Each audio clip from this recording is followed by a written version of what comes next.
You're up. Hey, everybody. I'm up. Yep. Hey, everybody. Aaron Blaze here. It is Friday, February 18th. And we're going to animate today on paper, no less. I've been doing that a lot lately. People have really been digging it, and I've been doing it. So, or digging that, digging, and never digging it all the way around. Diggity, diggity. Diggity, So, diggity.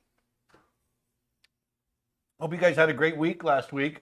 And I hope you guys, the drawings that we did last week, turned out you should have about a 1 in 3 chance of getting one. So I'm not sure if whoever got them yet, but I hope all been shipped out. they all shipped out. So it was fun last week. We're gonna do more of that. And but today I want to start turning these more into a little more than just hanging out and drawing, which is fun. I like doing that, but I want to get these a little bit more lesson oriented for you guys too. So it's give you a little bit more bang for your free buck that we're doing here. And so today I'm going to do some hand-drawn animation, but I want to give you 4 tips. 4 tips, the 4 things that will give you weight in your animation. And this is whether you're doing computer animation or hand-drawn animation. This is where we need the theme songs, like the late night shows, and we're like 4 tips, 4 tips, Right. for every segment. Yeah. Like a little live band. So that's what we're going to do today. I've got this lion character.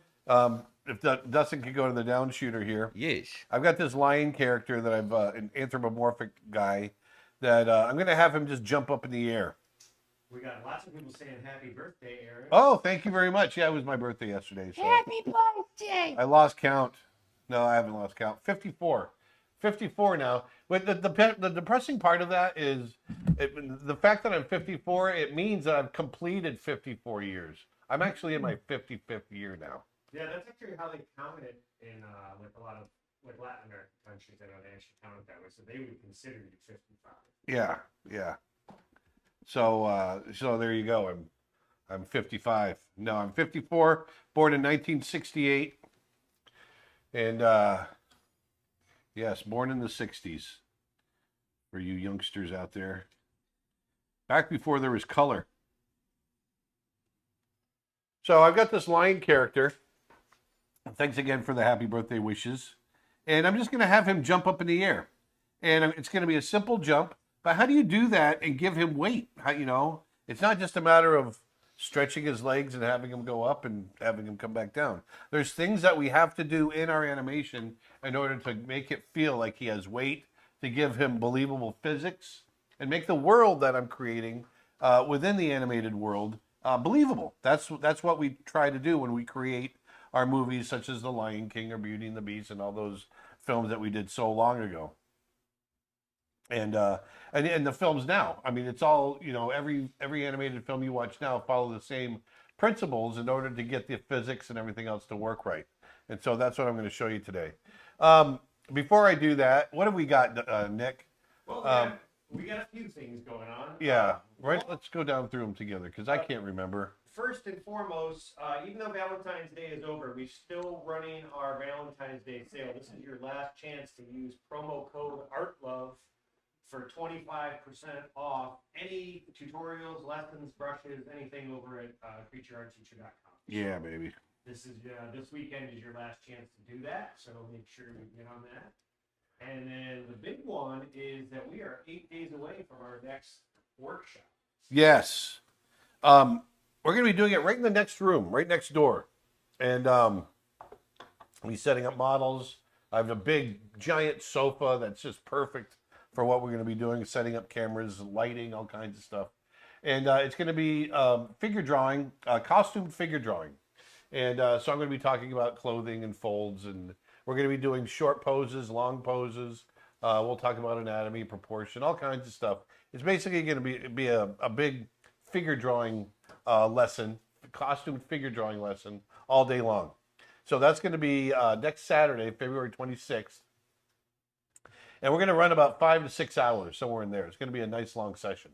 If you want to work traditionally, you're more than welcome to, or you can work digitally on an iPad or whatever device you might have. I'm going to try to work traditionally, actually. I'm going to work on newsprint in charcoal. It's nice and quick for me. but you can work on anything you want. Eric is asking what time is the workshop. It starts at 11 a.m. Eastern time, same as we normally do. So for Erica, that would be 11 a.m. So, questions we Actually, in Alabama, are they an hour off? They might actually be. Are you an hour, Erica? Are you an hour off from us? So it might be 10 a.m. where Yeah, she's at. I'm not sure. She's over in Alabama, Alabama. Might be sweet, Central time. sweet home Alabama. Quite sure. Sweet home Alabama. Man, I was watching a documentary on Leonard Skinner the other night. Love that band. Man, I'm getting old though. Someone wants to know if it's going to be live on YouTube. No, this is on our website. So if you go to creatureartteacher.com/live, you can Yes. sign up for the event. That's the URL to sign up. Spots are limited. And then the way it works is you get a login, and there'll be a special page on our website, and you'll be able to see the stream and interact with Aaron and ask questions. And we usually have a great time. There's a lot of back and forth. There's chat where everybody talks with one another. And Now, keep in mind, this will not be available afterwards for anyone that did not sign up for it. correct. So I'm not going to be running it on YouTube. The only way it'll be available after the fact is if you signed up for the class and you weren't able to make it. If you're not able to make it, don't fret. You will be able to get a copy of the class. But copies are only going out to folks that signed up for the class. Right. So, and again, you can sign up at creatureartteacher.com/live. And Right. learn more. Spots are limited. Back now. Mm-hmm. And also the advanced animation or the advanced animation course is still free. Yes, and that's the limited time. We're getting ready to take that off the market. Off of being free anyway. Off of being free, exactly. Off the free So market. get it while it's hot. If you want a free animation course, jump on over to creatureartteacher.com. It's right there on the front page. And grab it before it goes Yeah, away. because this is probably the last week. I think by next week it'll be no longer be free. So get it while you can. Yeah. And we're going to be doing another course after that. I think we're going to do a course on animation on paper. Just a nice old school, nostalgic. If you ever want to animate on paper, this is how to do it. I'm going to take you through the process, like I'm going to do today. Nice segue, right? So I've got this lion character that I drew. Segway. Have you ever ridden a Segway? Is it fun? I've never ridden one. I got Vedanta and I this past week got electric bikes. Oh man, are they cool? Those things are fun. What's cool about it is I can get out and I can hoof it and pedal and get all the exercise I want, but I can take it off road. And here in Florida, the trail riding is very sandy, really like sugary sand. It's almost like trying to pedal through frosting. It's just really thick. And you get pedal assist with these electric bikes. And so, whereas if I'm riding a regular mountain bike through this stuff, I might be good for about a mile and then I'm dead. With the pedal assist, we went out, Vedanta and I went riding the other night. We did 15 miles of trails out behind our house and came home and I was ready to go more. It was fantastic. It was fantastic. It was fantastic. So let's get into this. So I've got this lion character, and he's standing here, and I want him to jump up in the air. We're going to get him up. He's a little bit big for the page. I'm not going to be able to get him to jump as high as I'd want to. I could draw him a little smaller. I started sketching him a little smaller, like here, and then we could get him really. You know what? Let's do that. What the heck? I'm just going to go with the smaller one. Now that I look at it, we'll be able to get much more dynamic with it. I'm just going to keep it loose. Keep it loose, keep it tight. So I've got this lion character. I'm not going to worry about the main. The main I'm going to draw secondary. Although I'm going to draw it on here now. Hey, Gabby's here. Gabby! Says, good morning, everyone. Gabby sent me a nice little birthday message. Oh. Thank you, Gabby. And Zumji says, hello, Team Blaze and everyone. Hello. Hello. Sure, why? Before you said it was blown out, but now it's. Can you see this drawing? Or is it too small? It's not too small, but the image itself is dark. I'm trying to figure out. We can change the aperture. So here we've got this character like so. Now, what do we need to do? We need to, the first thing that you need to do to get weight in your animation, especially something like a jump like this, is what we call anticipation. Now, a lot of you that have at least a basic understanding of animation, you're going to know what I'm talking about. But it's always good to get a refresher. So anticipation. What is anticipation? It's exactly what it sounds like. It's doing something before the main action.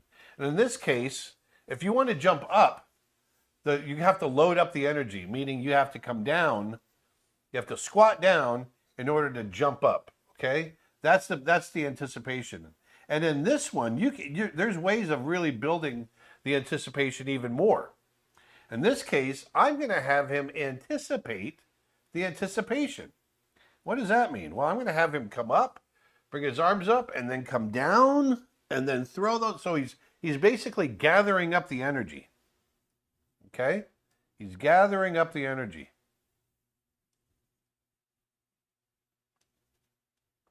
So here he is standing here. Standing here. Standing here. Here. All right, so there he is. Our little lion character. All right?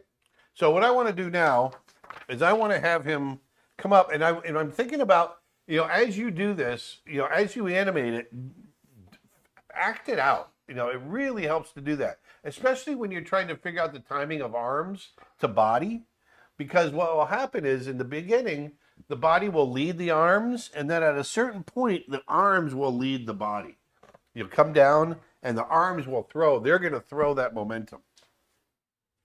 So what I want to do is I want to bring his head up.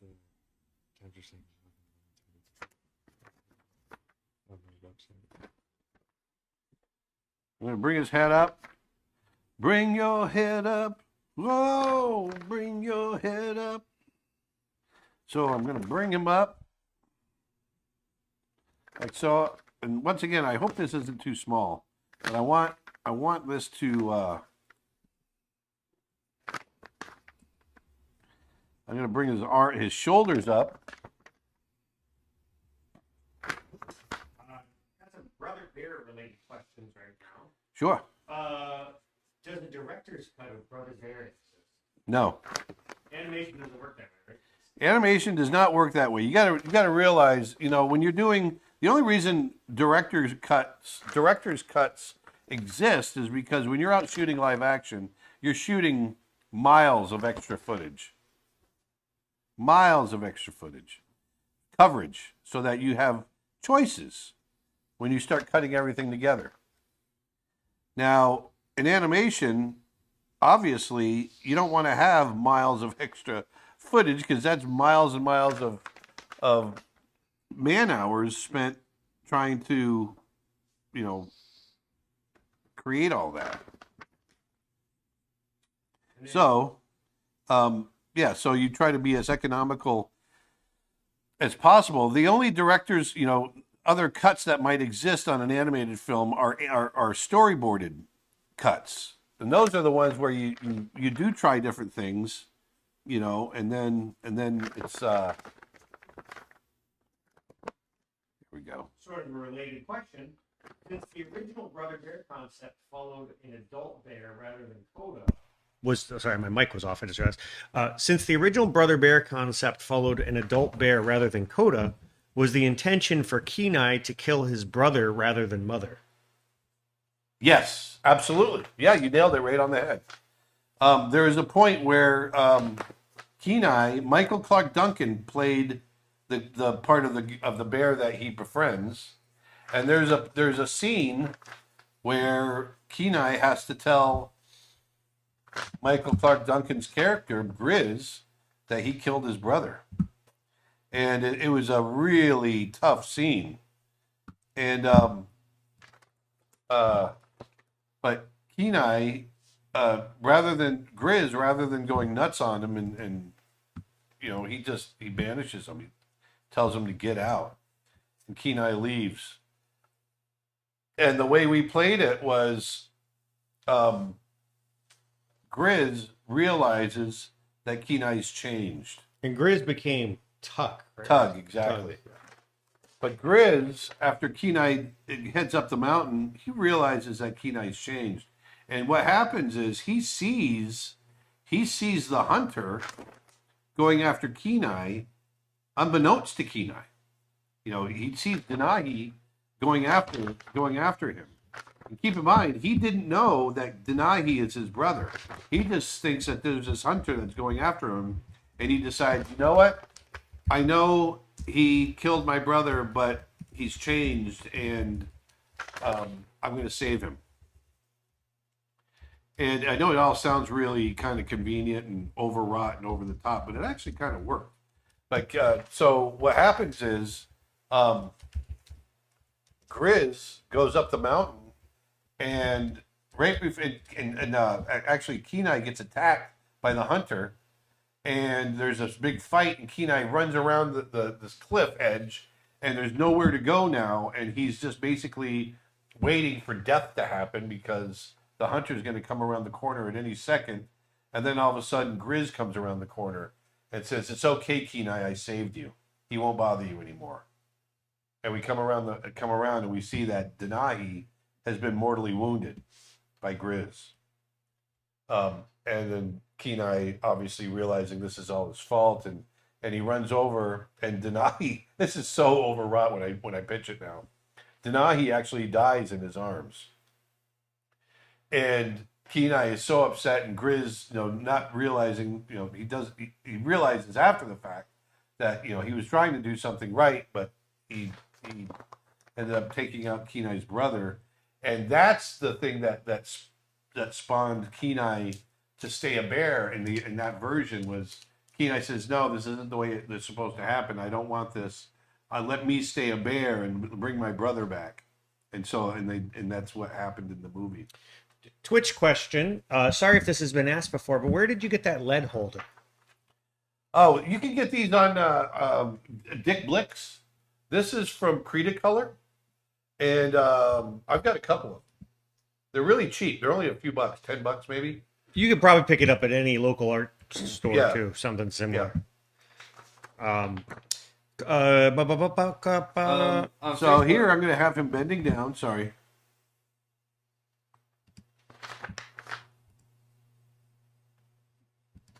So here I'm just going to hit the key poses right now. Go ahead, you guys. Sorry. Could you talk about accents? I've been reading about that in the Animator's Survival Guide Bible. This is something that confuses me. Accents. Meaning what? The art term accents. I'm not sure I follow. We'll have to pull the book out and see where he's Yeah, I'm referring not sure. And I'm not sure I'm following what they're asking. So what I want to do here is I'm going to get this foot really squashed down. So what's going to happen is he's going to come down.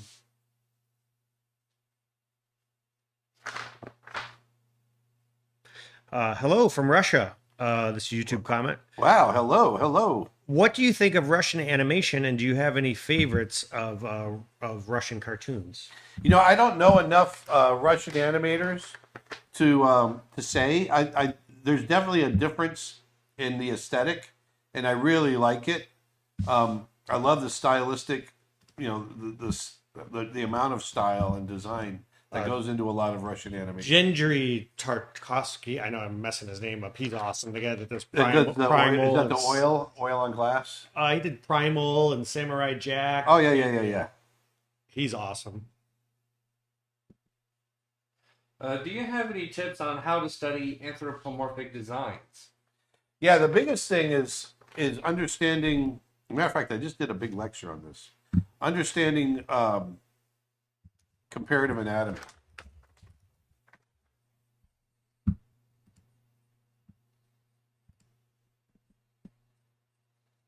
So we're going to get this leg.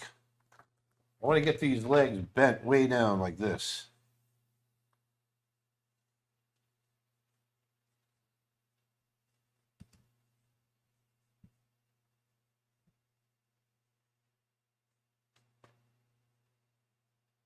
How many years did the animators on Bambi study deers, rabbits, skunks, like all the animals of? You know, I don't know how much time they spent. I know they took quite a bit of time. I'll tell you that. Um, but for them to get the movement of the deer the way that they did in that movie it's insanely beautiful. Still my favorite. You know, I talk about it all the time. It's my favorite animated movie of all time. Bambi is. So here I'm trying to get a nice clear squash. I'm really just hitting these key poses. And so notice what I'm doing is he comes up, he's standing up, you know, he's anticipating the anticipation. So he's standing up a little bit, getting a little bit higher, and then coming down.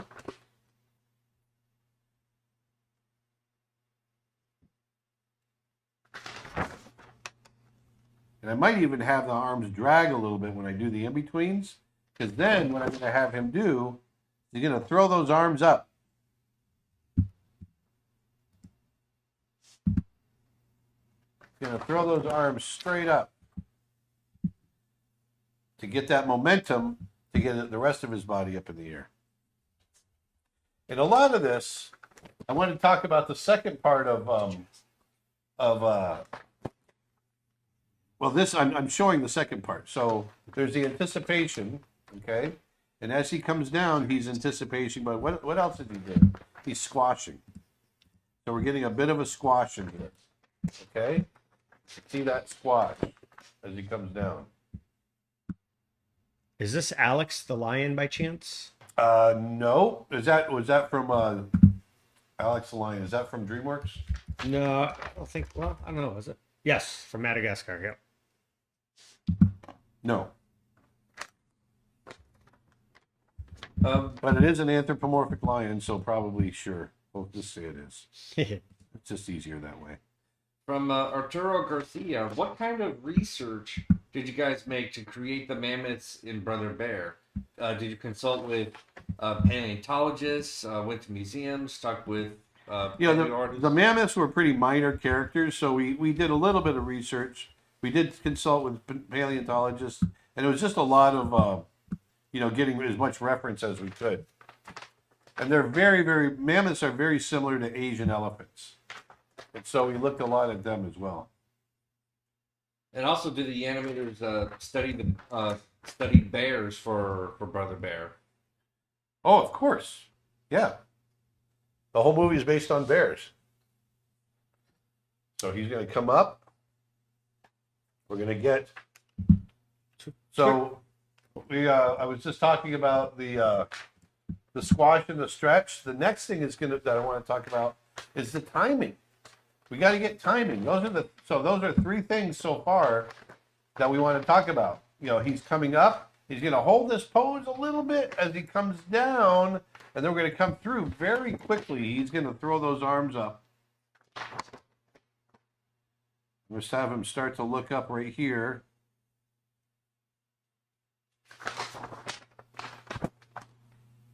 Matter of fact, I'm going to bring that nose.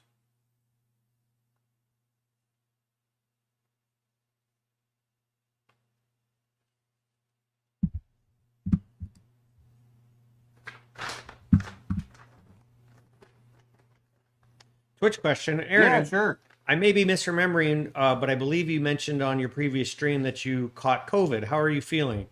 You know what? I feel pretty good. I've just got a lingering cough. Yeah, you're no longer. I'm not contagious anymore, so there's no worries there. But I do have this kind of lingering cough that's very annoying.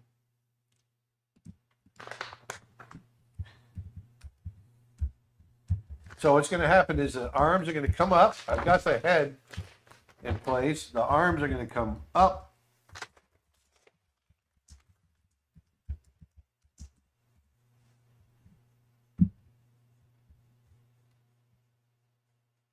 Would you ever consider making a human anatomy course part 2? Sure. I'd have to go through and see what we're missing. Well, I know you want to do a figure drawing course. I do. That's probably what we would do. which is a little different. Not just anatomy.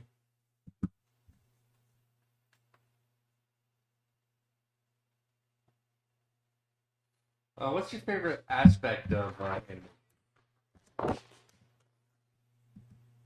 For me, it's getting life into the characters. You know, breathing life into them.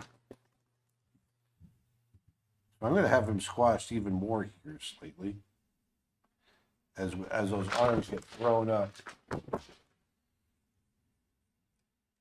Oh, the person that was asking about the accents from the survival book. You're talking about soft and hard accents. I think it's dealing with the punctuation of an action. Takes an accents page. Oh, 285. dialogue. That's dialogue. It is connected with anticipation. Yes. So, well, that's dialogue as well. And so you want to, and it has to do with the timing. I want to get this leg. This is all kind of messed up in the way I'm drawing it. It has to do with timing.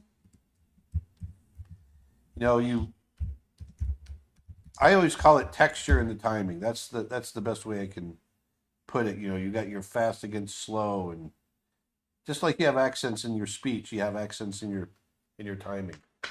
Do you cover gesture drawing in any of your courses? And if not, would you consider making a course about it? Yes, I do cover gesture drawing. Yeah, we cover that in actually a couple of courses. Aaron covers it quite a bit in his drawing costumed figures class, which is on sale. Yep. Also, we have a live workshop on that. We're going to be touching more on that if you go to creatureartteacher.com/live. So we'll be touching on gesture drawing this upcoming weekend, well, the following weekend, 8 days from now.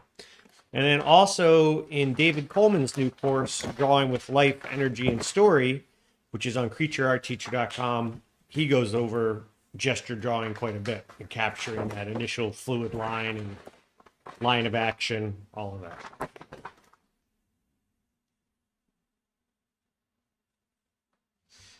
Any book or course that you would like to recommend so as to study anthropomorphic designs? You know, I don't know of any books for anthropomorphic designs. It's really understanding comparative anatomy. That's the biggest thing, you know, is understanding human anatomy and how it compares to animal anatomy. And that's where you start understanding your anthropomorphic design. What is the difference between straight ahead versus pose to pose?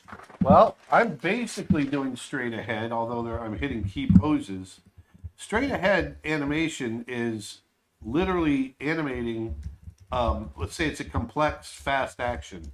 You're literally animating almost every drawing, every frame straight ahead. You're just doing one after the other after the other. Whereas you might have, in a more subtle scene, you might have a shot that might consist of just maybe 3 or 4 different poses with subtle animation in between those poses. In which case you'd hit those poses, but then you would just, you know, animate little subtle changes here and there, you know, throughout connecting the poses together. And that's pose to pose animation. Erica Bay says David Coleman's new course is amazing. Yeah, that guy, he's pretty good. Yeah, we're still going to have him on a future stream. We had to reschedule because you got COVID, so we're lining up a date for that. So be on the lookout. We've also got Armand Serrano coming up soon. Yeah. And Tim Hodge is going to join us. We got a new course that we're getting ready to film soon with another guest artist. I can't announce her name just yet, but looking forward to that. Could you create a course about cartoon timing or timing in general, different timing styles? That's a great idea. I don't know if that constitutes a whole course. I might be able to come up with a course for that. Or maybe or at least a supplemental. Yeah, that's a great idea. What was the question? How to do what? Timing. Just a timing. Yeah, cartoon timing or like just how to break down timing. animation. Yeah, because there's a big difference, obviously, between, let's say, Roger Rabbit timing and feature, Beauty and the Beast timing. Yeah, like realistic timing versus toonish timing or comedy timing. Twitch question: may I ask how long does it usually take to make a 3-second scene? 7. 7, yes, 7. 3 seconds. That's 4.5 feet. That's usually a couple days. I can do that in a day or two. Do you know Derek Zabraki? I don't. I don't know that name either. I was just wondering. Hey, it's Heather Shepard. Hey, Heather Shepard. Says I'm on the website now about the Cintiq site. Should I update with a 24 or 32-inch Cintiq? Get that 32. If you can afford if you it, can swing it. If you can afford it, get the 32. Is 32 a giant beast? you'll never regret having extra screen size. That's for sure. It's huge. But it is a decent amount more money. I mean, the 24 is a great size too. Don't get me wrong, but the 32 is the way to go if you can. Okay, so here I want to show you the stretch. So here we're going to get a really good stretch. Now watch this. Here, this is where he was. That's him standing there normal. Look how much taller he is. This is what I'm going to do. I keep his volume the same.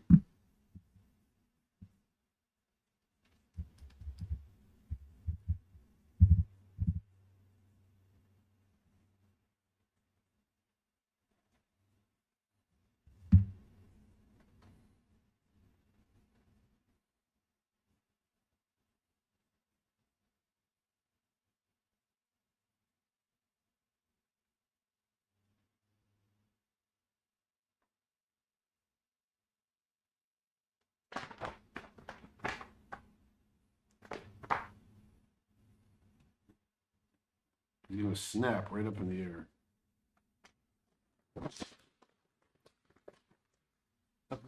What did you struggle with the most when first learning animation? I just to relax and I would get so caught up in figuring out this stuff right here, mechanics, that I would lose performance. Just loosen up and don't worry about making sure every drawing is super pretty. Doji is curious about how our sound is coming through the room, like if we're all using live mics or how we're handling the sound of the room. And we're actually running it all through a single soundboard, but Nick and I are just using standard microphones you probably see on a stage. But Dad himself is using a wireless mic that does have a lapel mic plugged into it. So he has the closest sound, I guess you could say. Okay, so here he is leaping, jumping up, leaping up. Yeah, stretch. So here I'm going to have him pop right into place. Have him hit his height right up here. Have you worked on any projects with Terrell Whitlock? Yeah, as a matter of fact, I hired Terrell. I hired Terrell for Brother Bear.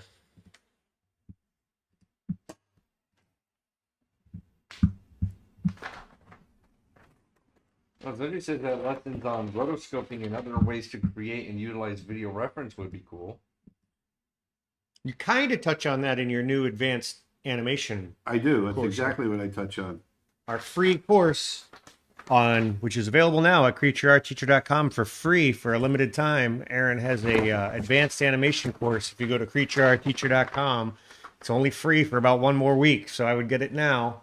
That course, he has a whole breakdown of where he takes live action reference and breaks it down. Now he doesn't rotoscope it, but he shows how he uses it for live action reference, which Yeah, is I never rotoscope. yeah.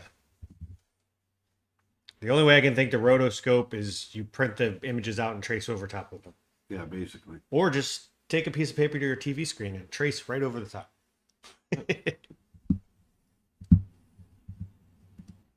I had my fair share of rotoscoping back when I worked at Digital Domain. Because when we did our 3D,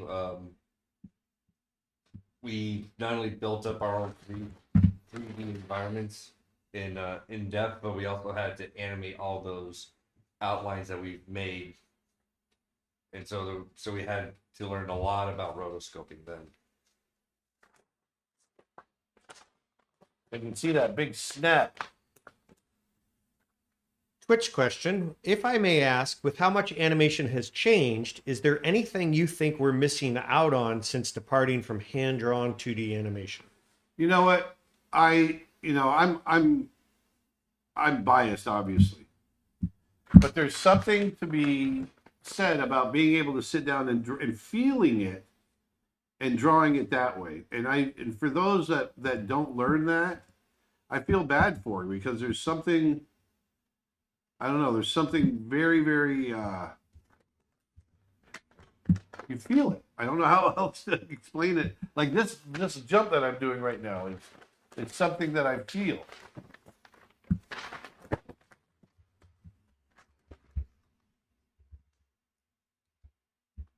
And so I really do think, I wish more animators would learn 2D.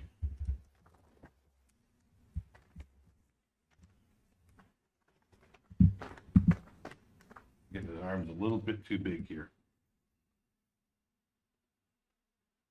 Did you use rotoscoping and live action reference for Brother Bear?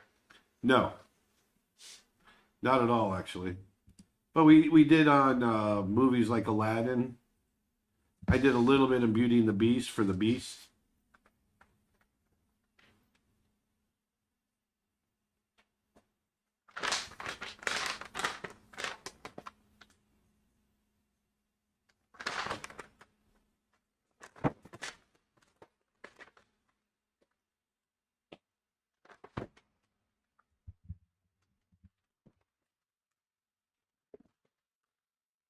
There we go. So he's coming up in the air, jumping up.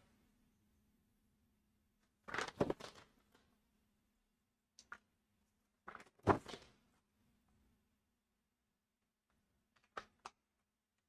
me think here. Want to get the best hang time. So he leaps up. Do you enjoy trying out new art materials?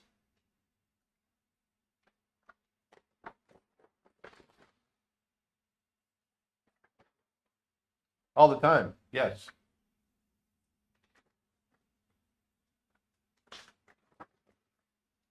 I'm going to bring his head down a little bit.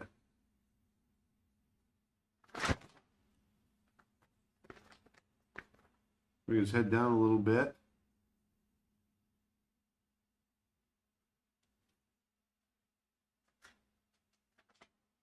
What's your opinion on the animation in 1980s cartoons like He-Man, G.I. Joe, Transformers, etc.? I think the animation's, as good as they could have made it for the budgets they had. Did you watch any of those cartoons? I watched like Super Friends and stuff like that. So you were more 70s cartoons. Yeah.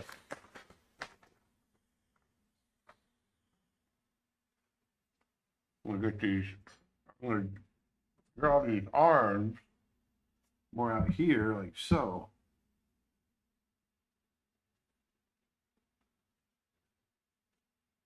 There we go. That feels more like it.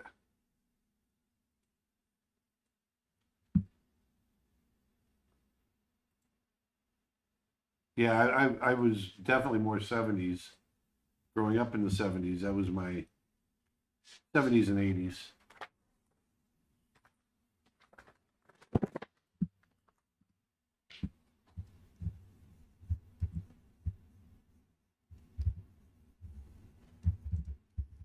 And he's going to try to get more hang time, so all his arms are going to come up as the legs come up.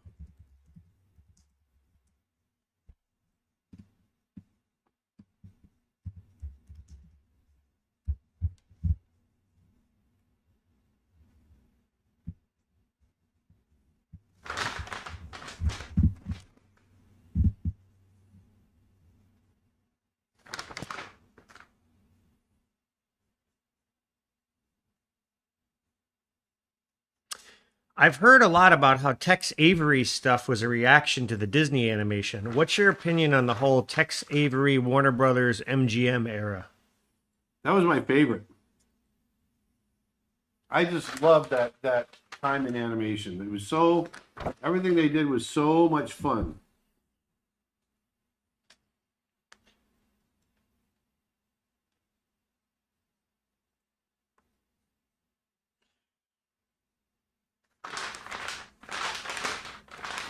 Yeah, you see that? Ooh, whoa, jumping up in the air.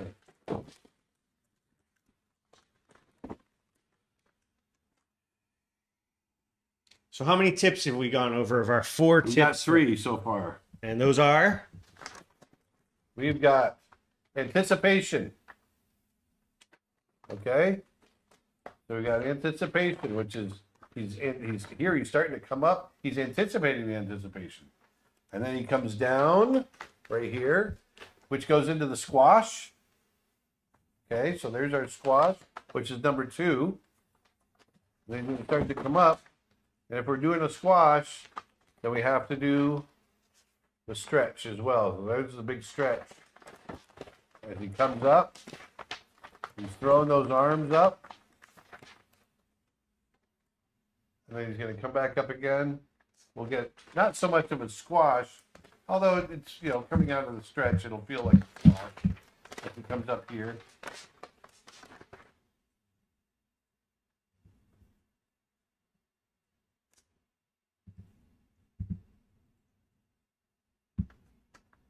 And then I head down.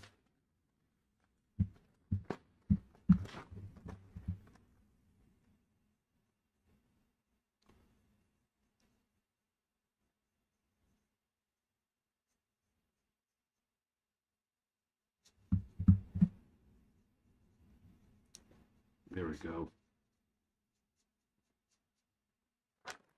Is there a classic story you'd like to see animated? You know, I don't know. I mean, I've got stories in my head that I want to see animated, but I don't. I'm classic stories I'd like to see animated. You know what? I've always wanted. I like thinking about different viewpoints, and this is one that I've had in my head for a while, and that's telling the story, seeing the alternative story of Wizard of Oz, but through the eyes of one of the flying monkeys. I just thought that would be fun.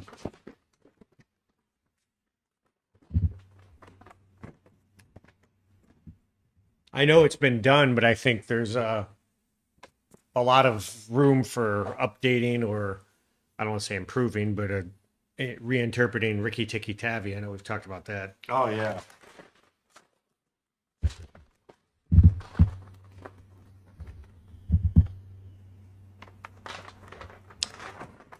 This is fascinating. Do you have any videos or courses for getting started with that type of hand-drawn animation, like how to set up the materials and create a workflow?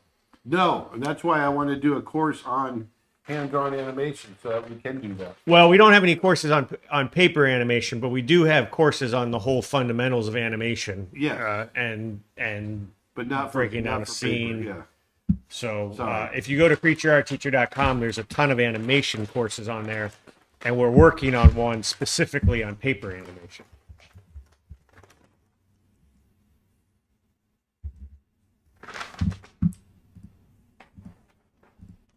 And then here, I'm going to have him start to fall back down now.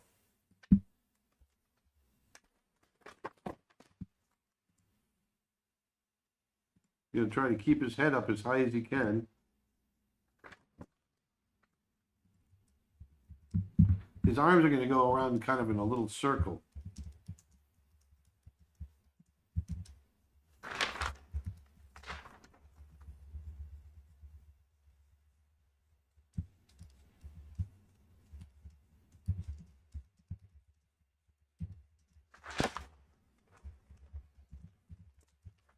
Make sure I'm not drawing them too small or too big. So it looks okay. Has anybody tried the Mitsubishi 10B graphite pencil? Glenn Keane uses it and said it works like butter. Yeah, 10B. That sounds like you got to pour it onto your paper. You got what? You got to pour it on your paper. 10B. that That's soft? that's a soft lead.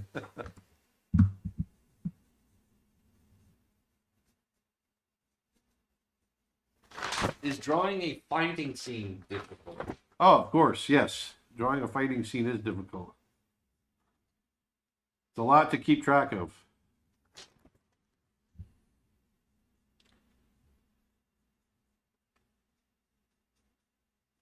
Yeah, the fighting sequences in a lot of higher budget shows or anime features from Japan, the anime styles, Yeah, like some of those fighting sequences are absolutely insane. yeah, they're tough. Yeah.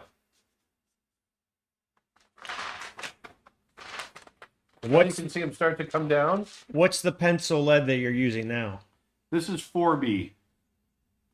It's a 4B pencil lead.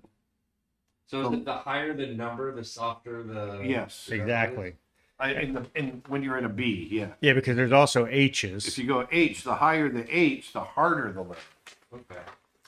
We used to have these 9H leads at this drafting or an engineering firm I worked at when I was in high school. I was a draftsman,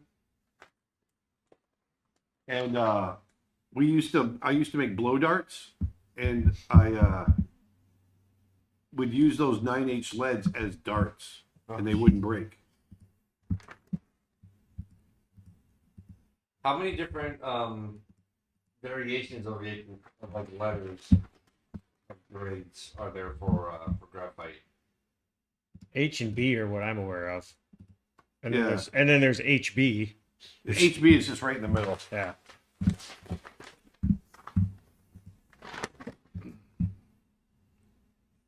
But I know like within the ranges, I know it goes all the way up to like a 14 or 16B.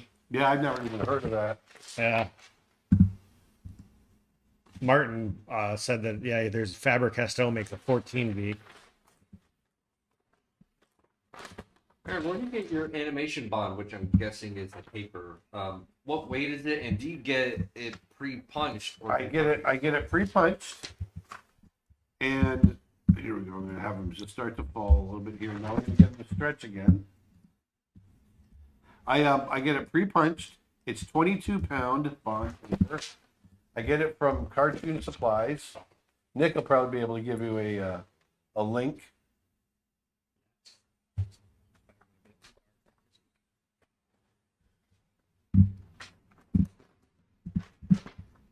How many drawings do you have at the moment, and are all of these keyframes? They're basically all keyframes. I don't know how many drawings I have. I'm not really paying attention to the number. I'm just drawing what I need, what I feel I need to draw.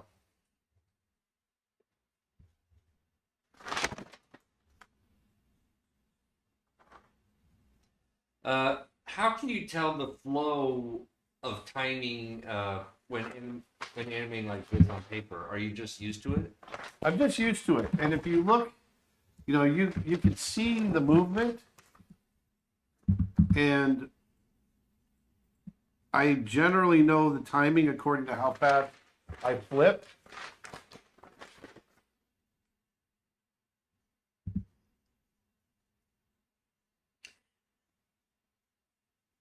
How did you pick up the Disney style while working? That just comes with I was exposed to it all the time. And so hold on, let me bring this leg down. That's what I'm gonna do. There we go. I was exposed to it all the time, and so over time you just it rubs off on you, and you get a sense for it.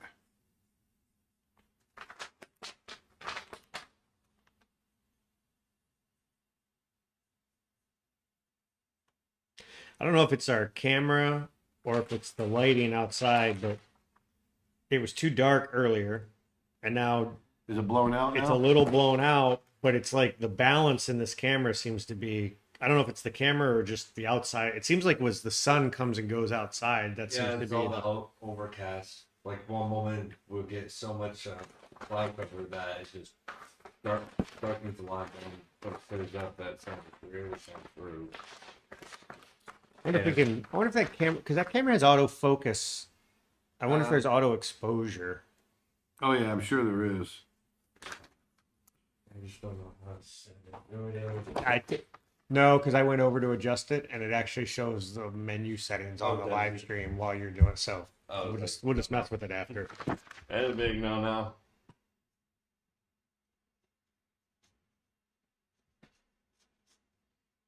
I'd rather have it a little on the washed out than too dark side, though. As long as you can see what I'm drawing, can you see it? Yep. See the animation when I'm flipping? Oh yeah, Yeah, you we can can- see the animation absolutely. We can only really see the heavy lines. Some of the lighter lines do kind of get lost into the light. So the arms, they're gonna rather than lead now, they are following. They're overlapping, following through, following the animation.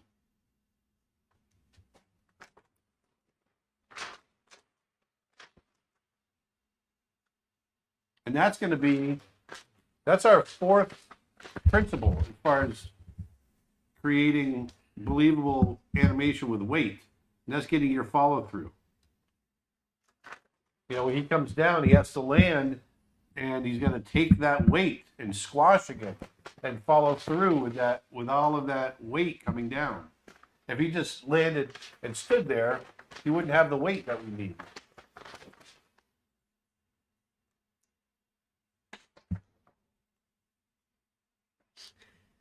People are like, it's so weird seeing a real, because they went to Cartoon Supplies. I posted the link, and they're saying it's so weird seeing a real Acme product outside of Looney Tunes.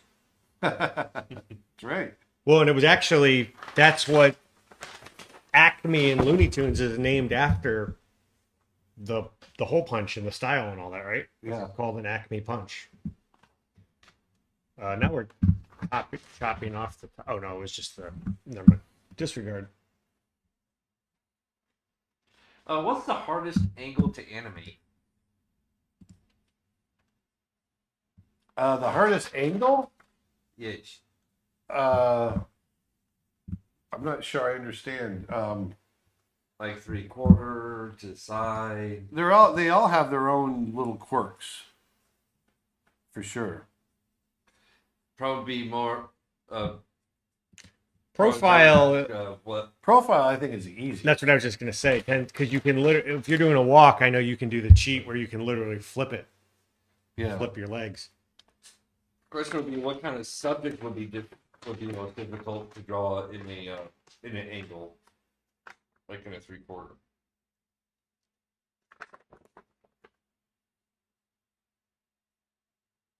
Question: any memories from childhood? I What's just thought that? that was an interesting question. Any memories from childhood? No, I'm a replicant.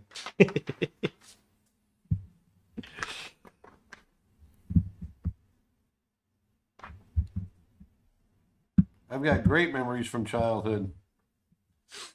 A lot of my memories are, running around out in the woods and tearing it up with my friends back in the 70s. I had parents that, for better or for worse, I don't know, when I was 7 or I was 9 years old.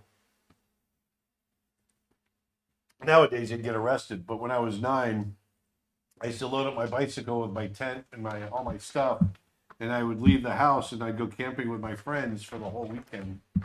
And my friends would too. I mean, I think all of us had parents that would get arrested now. And we were all like 9, 10, 11 years old.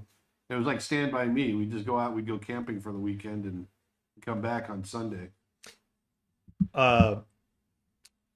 Mike Manning on YouTube says, joining late. Happy belated birthday from one guy to another born in 67. Maybe you remember this one. The cartoon that really hooked me into animation was Johnny Quest. I love Johnny Quest. They're making a Johnny Quest movie, aren't they? Live action? I think they might be. So a big part of this, if you haven't figured it out already, is silhouette. Making sure that the silhouette is really clear for that stretch.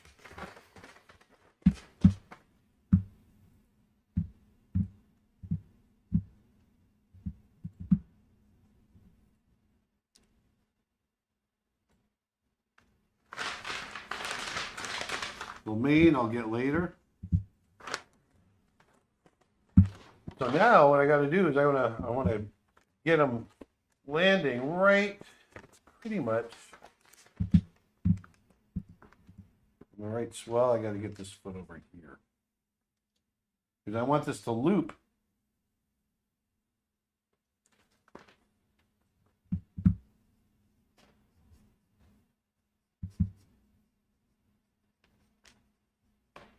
There we go.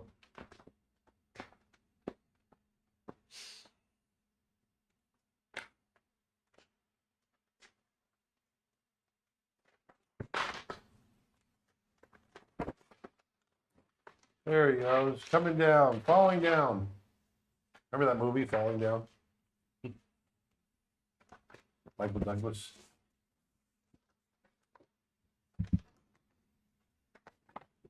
Nope.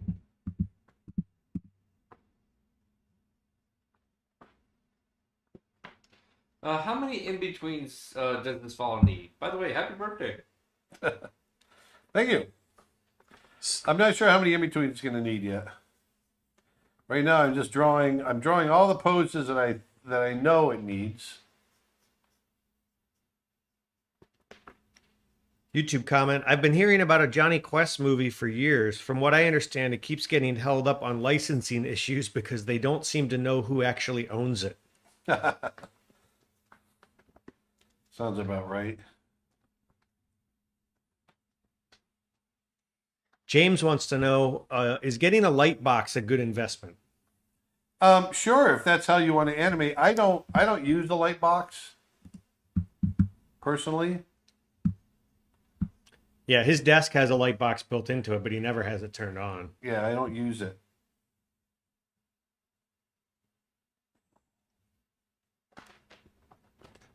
Mandy says on Facebook, I'm stealing your thing here. I love how the mane follows and flows here, Aaron.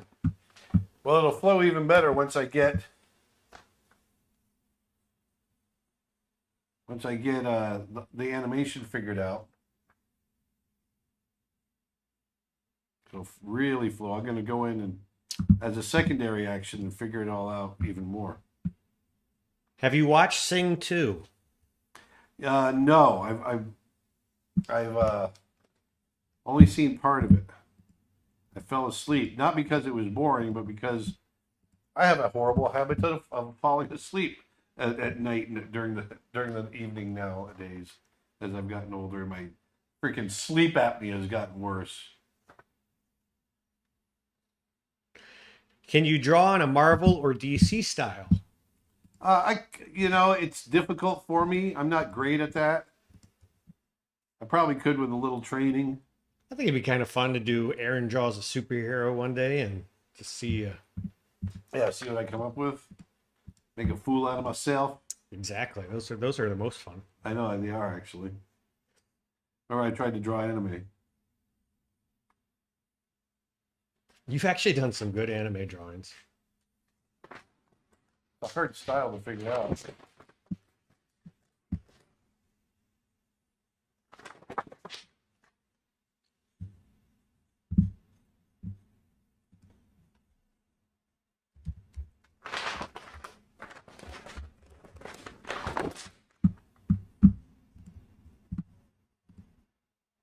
So, we've talked about anticipation, squash and stretch, timing. Now we're going to have follow through because what he's doing here, he's basically standing almost, if I go all the way back to the first pose, he's almost in the same pose. You can see right there There's the first pose where he started. He's almost in the same pose, with the exception of the head and the arms. But obviously, he's not going to stop there. He's got to follow through with the action and then stand up into the final pose. So we got to do follow through, which is going to bring him all the way back down to the squash again. So I'm just going to get him right down in there. And then we'll slow into that pose with a few in between.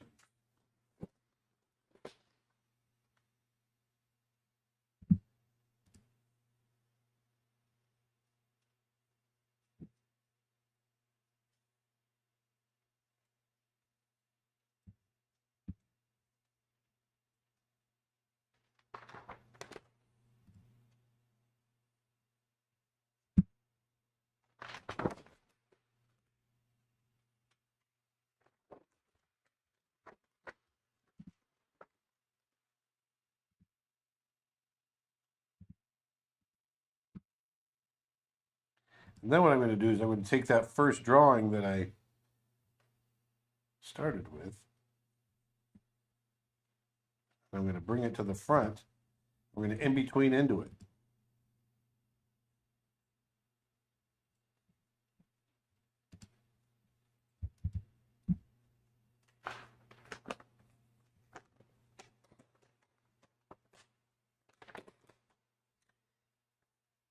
Pudding Bat on YouTube, which I really like that name, says, I'm always surprised that Aaron doesn't mark out shadows on the ground for clarifying position.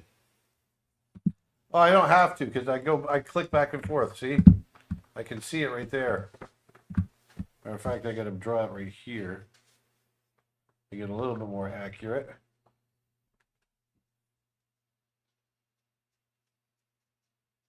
There we go.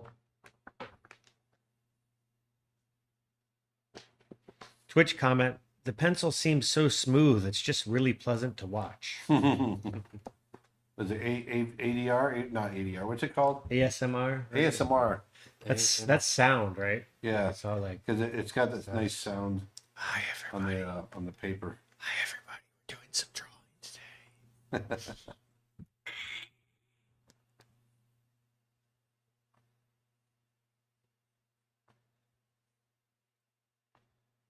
Get those shoulders in there.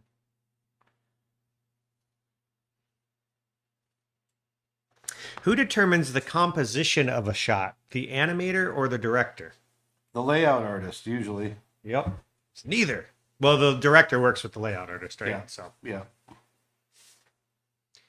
and a lot of that's driven in the storyboard process, right? Yeah, a lot of it's figured out in the storyboard. But you'd be surprised nowadays how little of the storyboard, unless it's a really great cinematic story artist, how little of the storyboards make it through. It's yeah, a lot of the story artists aren't so cinematic anymore. At least they weren't when I was around. Oh, really? Because I thought it had gone more the opposite direction. I thought you were more required to do cinematic boards now, like with full camera moves and. Well, that's what I'm saying. So it might be there. Yeah, there might be more of that. I know there's guys that are doing it, like Lyndon is doing. He does really cinematic stuff, but I know there's a lot of guys that don't. Right. I know David's boards tend to be pretty cinematic. Yeah. I guess those are like your better people, more cinematic. They are. And I guess that's why they're in demand, right? Because it's easier to translate from the board to the shot, right? There's less guesswork involved. Yep. I was equated to, when I would talk to a new story artist, I'd say, look, you're the first person to take that written form and put it into the picture, up on the screen. So make it the best you can.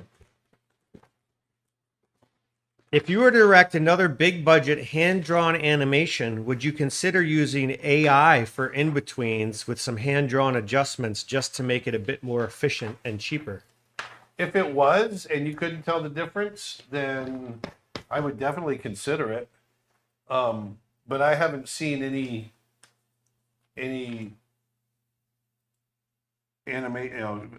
artificial in-betweens that looked right. Yeah, there's a lot more nuance in the drawings. That's the problem. Like, They look mechanical. I think you could easily get a certain chunk of them. Like, I think if it's a very, I don't know, if it's a very straightforward, like walk or something, I could imagine that AI would do a really good job of it. But if it's something more broad where you're having to do a wipe Yeah. in a frame and it's all this crazy artistic interpretation, I feel like it would struggle with something like that. So maybe it's a case by case, shot by shot basis of where it would be efficient. Yeah, exactly. I guess that's sort of what all visual effects are about in any sense, right? Figuring out Yeah. from shot to shot what the best technique to achieve it is. You definitely don't want the technology to dictate the shot. So you gotta figure it out, see what the best way, like you just said, figure out that best method. Austin on YouTube says, "Hi, Aaron. First off, happy birthday." Thank you. They actually requested that I say it like Frosty the Snowman, so that's why I said that. Happy birthday. And for my drawing class, I had to pick an artist that inspires me, and I decided to choose you. Thanks for all the inspiring work. Oh, thank you. That means a lot. And did you attend any of Walt Stanfield's classes at Disney? I attended many. Walt was one of my instructors. Walt Stanfield was one of the nicest men you could ever meet, nicest human beings. And I was an intern back in 1988, and he really taught me a lot about gesture drawing. I've still got some of his instructions squirreled away somewhere.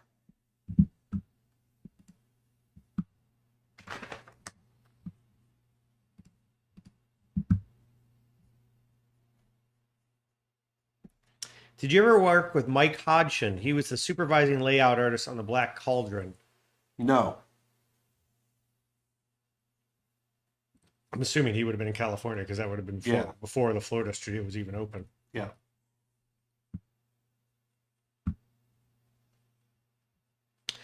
Happy birthday, Aaron. Thank you. What do you think of a future demo of FX animation, water, fire, etc.? We're actually trying to get a whole course of that done. Yep.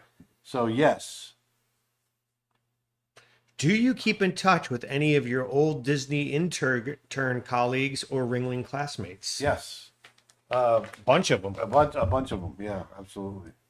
Who was in your internship? Was it you and the Bancrofts? Were they in the internship? No, Dan Gracie was the only one that was in my internship with me. He was a third-year student at Ringling when I was a second-year student. So when we finished our internship, he actually transferred to California and was a cleanup artist on The Little Mermaid. And I went back to school.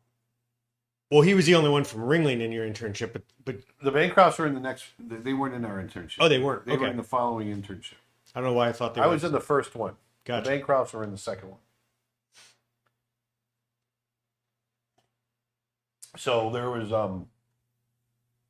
just a couple of us that were in that first one, and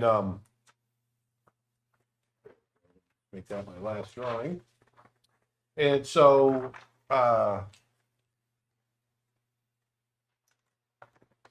what we there we go. Sorry, I'm just trying to get this all in order. We all keep in touch, and there was a lot of internships that came after ours. Mine and the Bancrofts were the only two internships that were done in California. Everything else was done in the Florida studio after that. Really? I didn't know that. Yeah.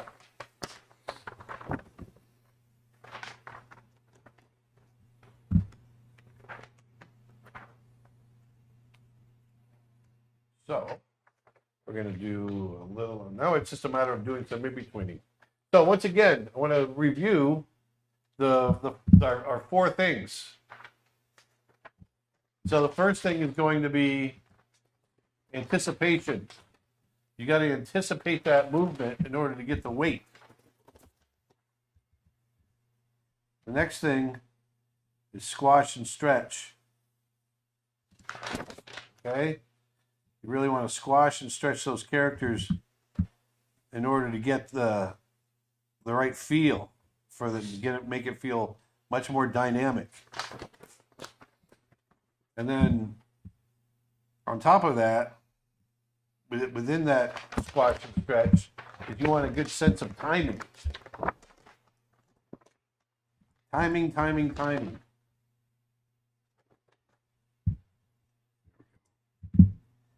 Timing is the savior of everything in animation. I've seen really bad animation drawn well, but just badly timed, and the animation will look horrible. But all you have to do is change that timing to get it to sit a little better, and you will be amazed at how much the animation can change.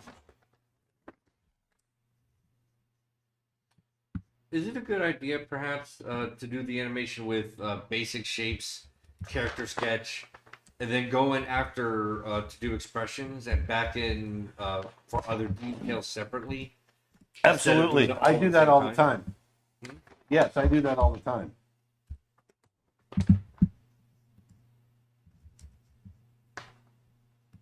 Did you work with Barry Temple? I sure did.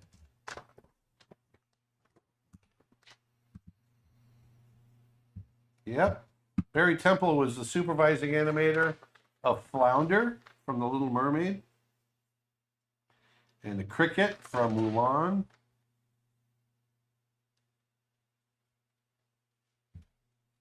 Do you have any suggestions as to where to build an art community remotely? Where to build an art community? No. I'm not sure. Depends on what you're looking for, I guess.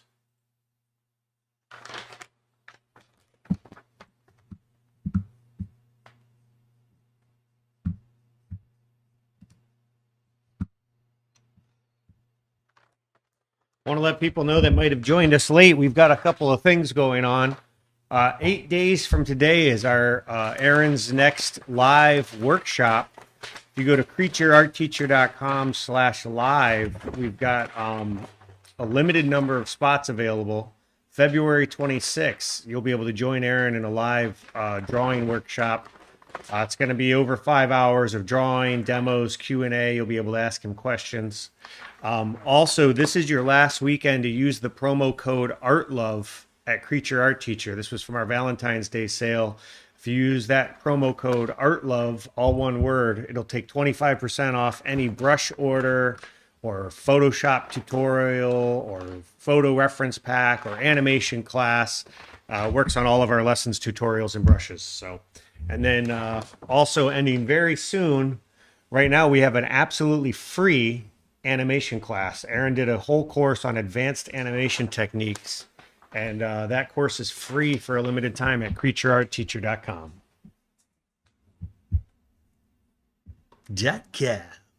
Yes.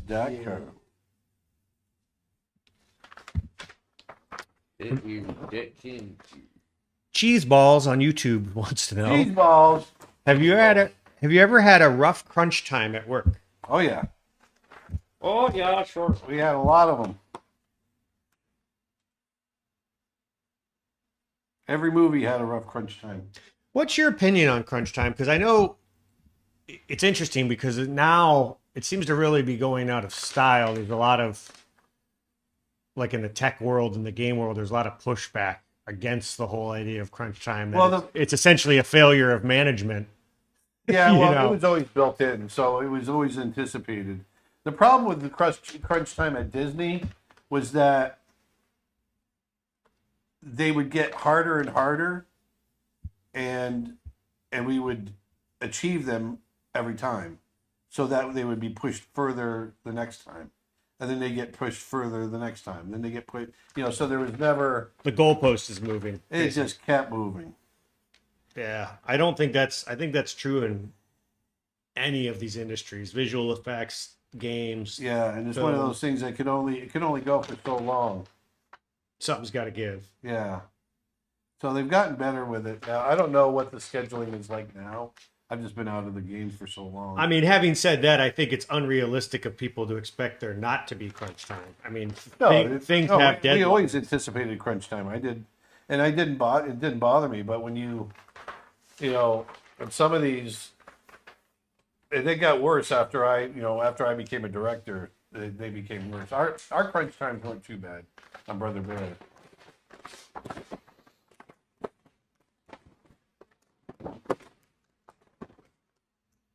But they definitely got worse and worse. YouTube question: how many frames per second is this? 24 frames per second.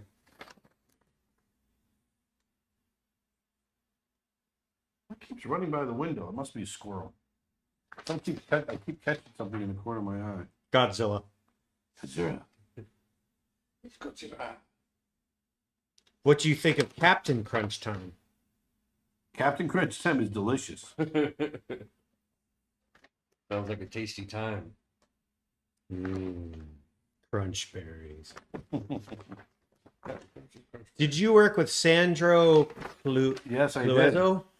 Yeah, How do you say that? he's a brilliant animator. One of the best animators I've ever seen. What did he animate? He's animated a lot of stuff. I can't remember off the top of my head specifically what characters, but everything he did do, I just remember it as being it's super well drawn, super well timed, complex without being over the top. Just really great, good classic Disney style animation. Very milk call.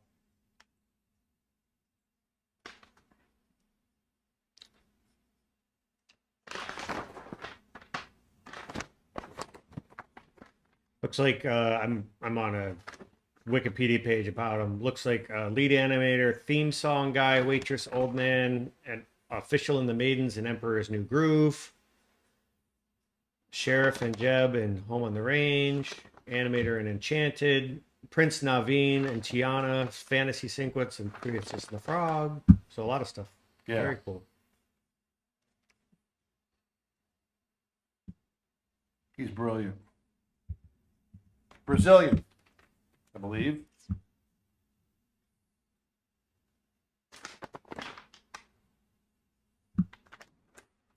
Sorry, what were those 4 things to look for? Was it anticipation, squash and So stretch? we're gonna do anticipation was our first bit, and then squash and stretch. Stand up there. Hit that last one. Timing. Making sure that timing is right to get the hang time that we're gonna have. We got a few in betweens to hit in here. And then follow through, which I just finished up. He had to, he landed on the ground,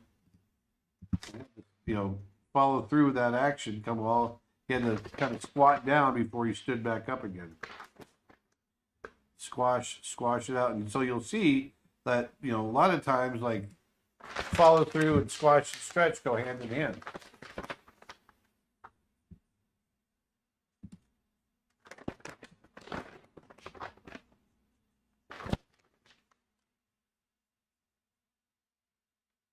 There's little squirrels out there.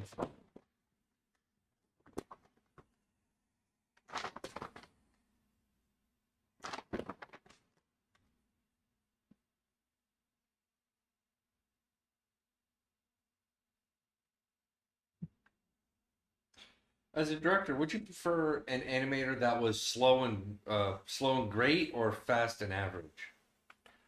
Slow and great is pretty much depends on how slow, because then you get to a point of diminishing returns, and a lot of times when you're hitting a crunch, fast and average will do it for you. I hate to say it, but when you gotta get those scenes out the door.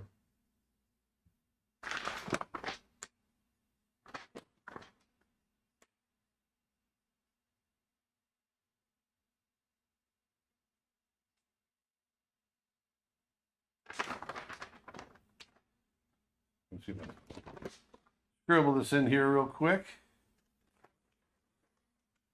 Let's see what we got so far. We've got a few drawings that we need to in between in the beginning.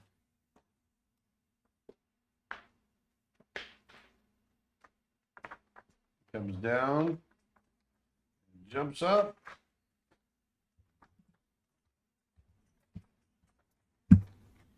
A little high. It's a little hard to see it for everybody anyway. Actually, it's showing up better than you think. Yeah. Right, so those first few, I gotta put some in-betweens in there. Down through here. There we go.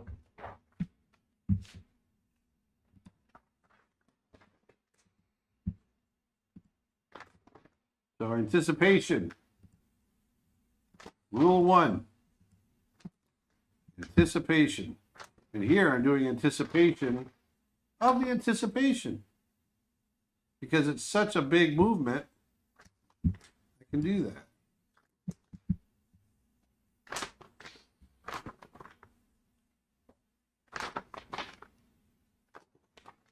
Are you going to post this animation when it's all done? Yes.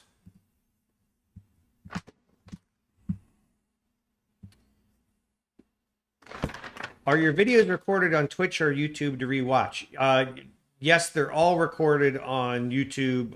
Most of them are on Twitch. It's just we have to manually go through and highlight them, and sometimes that gets overlooked before Twitch automatically erases them, which is one of the most annoying things in the world.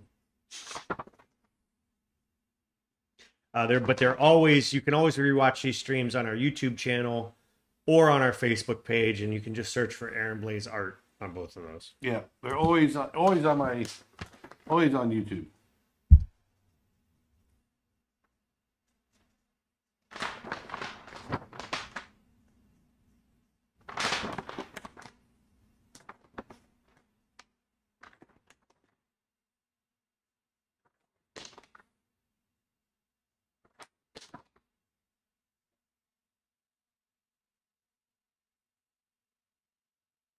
All right, we're getting there.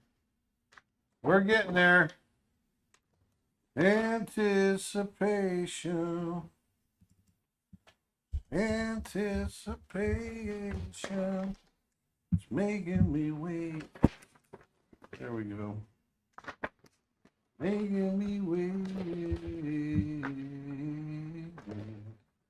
Little Carly Simon for you while we're waiting. Very nice, very nice.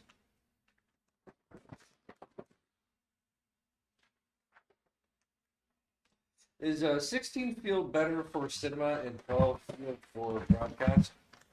Say it again.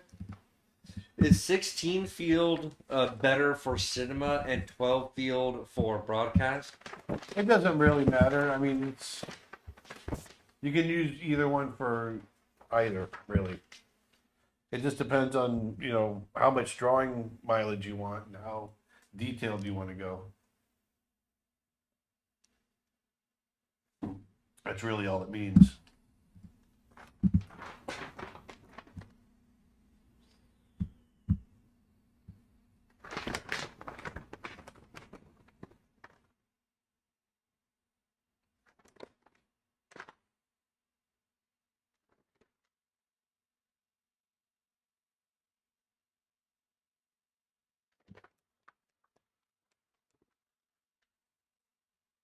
Gonna get these arms to come up.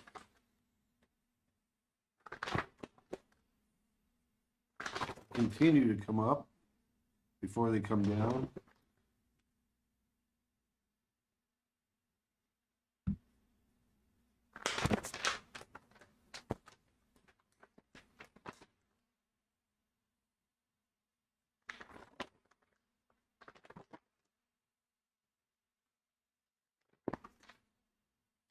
By the way, if you do like these videos, please hit the like button and share buttons and all that. Smash it. Smash them.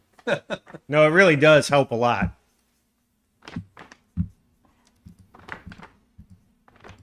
Help us spread the word. Yeah, man. I'm trying to build. I want to build up our followers a bit bigger, and I want to give you guys what you want, what you really, really want. Zig a zig. And so let me know.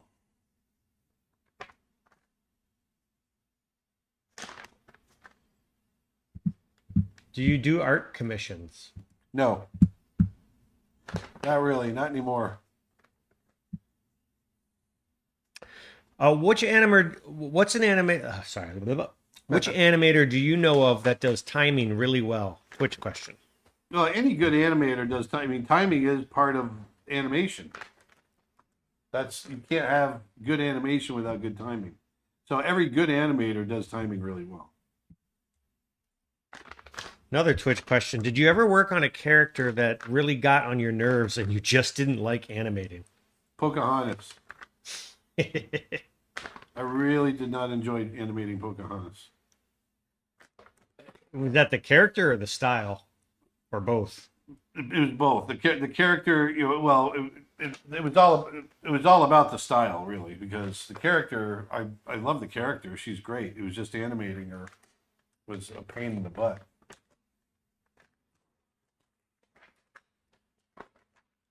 That's because was that because they were keeping it so reserved and Yeah.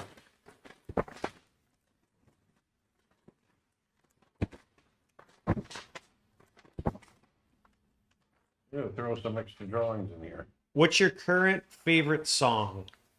My current favorite song. Wow. I've got nostalgic favorite songs, but my current favorite song, I heard it on the radio. I don't know if I have one right now. It's been a while. Well, who did you just go see? Who's the guy? Yeah, Alan Stone. I like anything now Alan Stone puts out. Is he related to Joss Stone? No. I didn't think so. What about the Rolling Stones? Is he related to them? No, he's not. No, it's really funny, but no, he's not.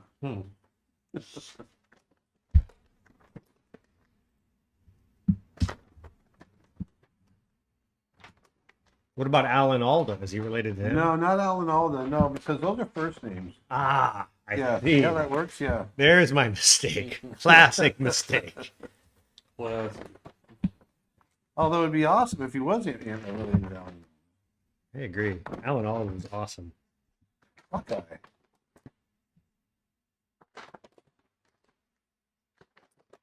Oh, do you follow Richard Williams' unplugged rule with animating, meaning don't listen to music? No, not at all, actually.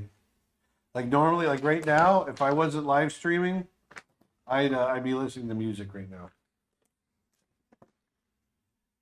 But only if I'm having to figure out dialogue, I physically can't listen to music. The creative, whatever happens in my brain won't work. It's really weird. So there's that.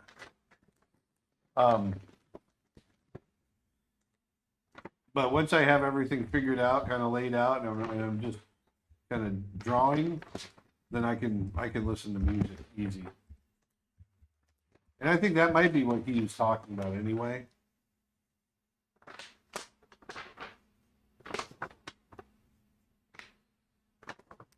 What do you use to shoot a pencil test with? I use a software called Dragon Frame. And we have a downshooter camera station. Actually, Hey, we're going to use it here in just a minute. Oh, we are going to shoot today. I wasn't sure. Yeah. You'll see it. Stay tuned. Oh yeah, we're actually going to shoot this today. Coming up next, Probably in the next 10 minutes. after these brief messages from our sponsor. Just kidding. We don't have any sponsors. Making me wait. will you be auctioning off originals again anytime soon? What's that? Will you be auctioning off originals again anytime soon? You might auction off some original animation.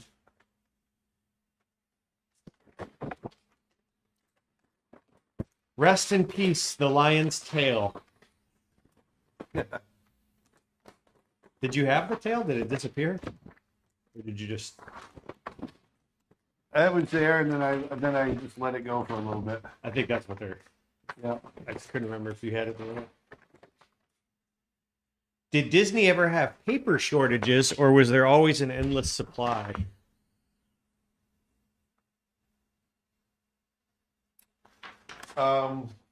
No, we always had endless supplies of.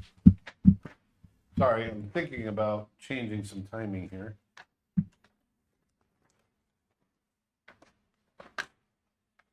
Oh,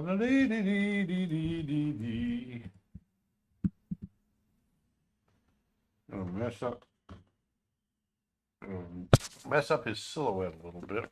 Sorry, I just hit my microphone. Sorry about that, guys. How dare you, sir? I say good day. Remember, 1 week from, or 8 days from today is our next live workshop event. You can join Aaron for 5+ hours of costume figure drawing. He's going to be doing 5-minute poses, 10-minute poses, 1-minute poses, 3-second poses. No, that's not a real one. 1 second pose. But he's going to be taking you through his approach to drawing folds, fabrics, models. If you go to creatureartteacher.com/live, LIVE, or live, depending on which pronunciation you prefer. If you go to creatureartteacher.com/live, you can find more about it. Spots are limited and we are nearly sold out. So hurry up. And if you can't tune in live, you will be sent a recording, but only if you order in advance. Oh, there we go. You mentioned that it's not necessary to get a degree, especially with the internet. But what about foreigners that need a visa? Can they get that without a degree? I believe you can. Yes, you can, but it makes it more difficult. Yes. Because, like, the way it typically works is to bring, at least this is the way it works in the U.S. So Yeah, we got to show that we've exhausted our options here in the. right, or sometimes there's an exception for, what would they call it? Industry note or like exceptional credentials. Right. If you were trying to bring in somebody that like had a bunch of credits to their name or something like that, that's typically not an issue. An expertise in a particular subject. Exactly. Having a degree does help, though, international.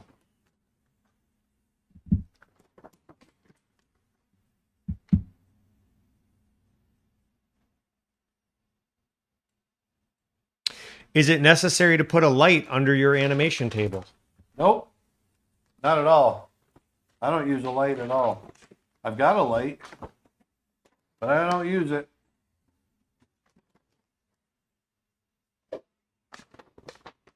The little squash is getting a little clunky, but that's okay. We're just going to blow right through it.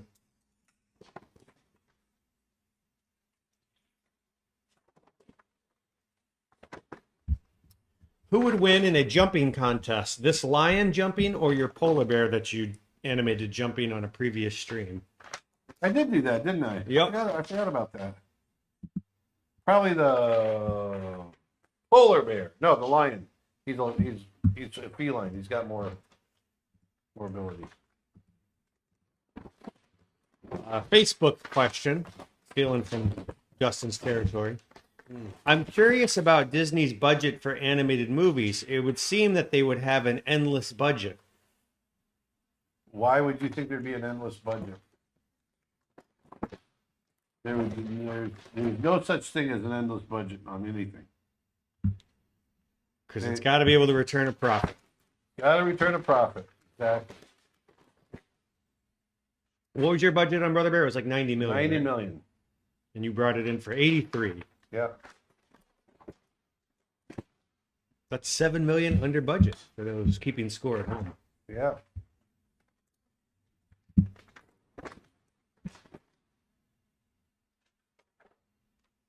I think I'm going to put it in between here.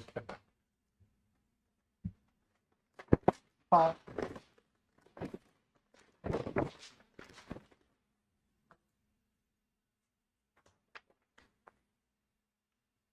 Question: where can I get a desk similar to yours?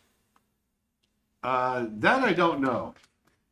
If there's a bunch of anime, they don't necessarily mean a Disney desk. They just mean an No, I know. animation desk in general. But even similar, I don't know where you get one. if you do some Googling, they're out there. I've looked into it before. You can also, there's stuff where you can get light boxes and build them into a standard drafting table. So there's a lot of options out there. The discs that he's drawing on, you can get from cartoonsupplies.com that I've put into the comments. Because a lot of people will take a regular desk and just cut a hole in it and throw the desk in and call it, or the disc in and call it a day. That's always an option too. Yeah. Actually, that might be cool to show when you get a chance there. We can show how that disc actually removes. They might not realize that. Oh yeah, I could do that.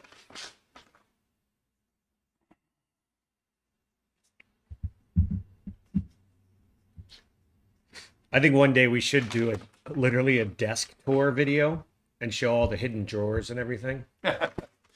Yeah. I think that'll surprise people. It surprised me. There's a lot.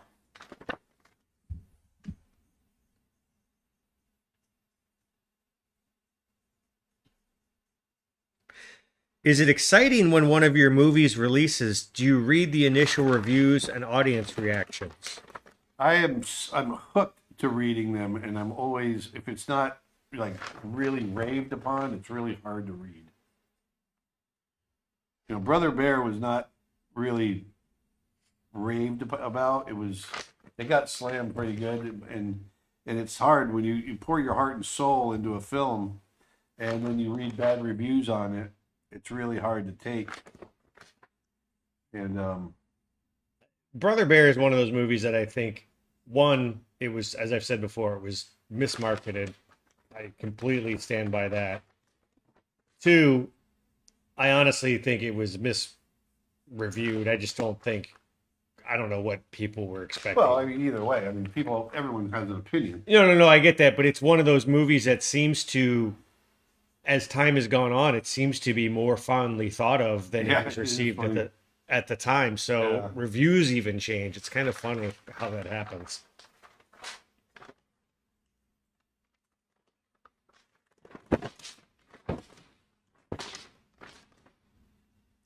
I mean, we hear from tons of people that say Brother Bear is one of their favorite movies ever. And I think it just age groups, are part of it. I need one more in between in there.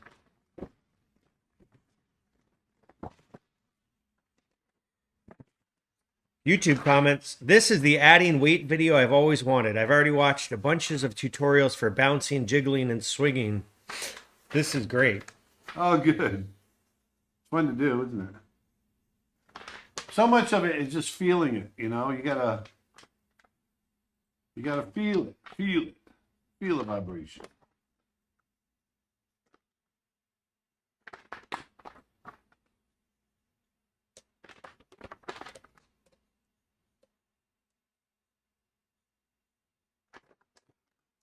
Matt says, I think it came out at a time where it was sort of popular to dunk on Disney or just super pop culture movies. I think there's some truth to that too. At that time, there was just this perception that Pixar was better than Disney. Yeah, I mean, I don't necessarily disagree with a lot that was in there, because there's definitely parts that I would do over. There are other things where remember one reviewer saying that we copied The Lion King with a stampede of caribou. I was like, no, we did. That wasn't the intent. Things like that. Yeah. Where you just get defensive, and it's toxic to read them.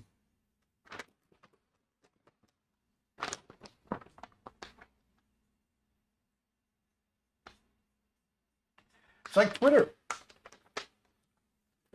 People think they know you on Twitter, but they just don't. Twitch question. Does your disc rotate? It does. Look at this. Whoa. I just never use that either. YouTube comment. I had a Brother Bear backpack in Disney school or in elementary school. Oh, really? No, that's awesome. Actually, that reminds me. I need to bring them in next week. We've got a bunch of 15th anniversary or 20th anniversary, can't remember what they are, Coda plush bears that we were going to give away. Oh, yeah. I need to bring those in and we'll start doing that on next week's stream, I think. Yeah, let's do that. Is Dustin still awake? Yes, I am. Oh, there you are. No. Do you need a license to drive your disc like that?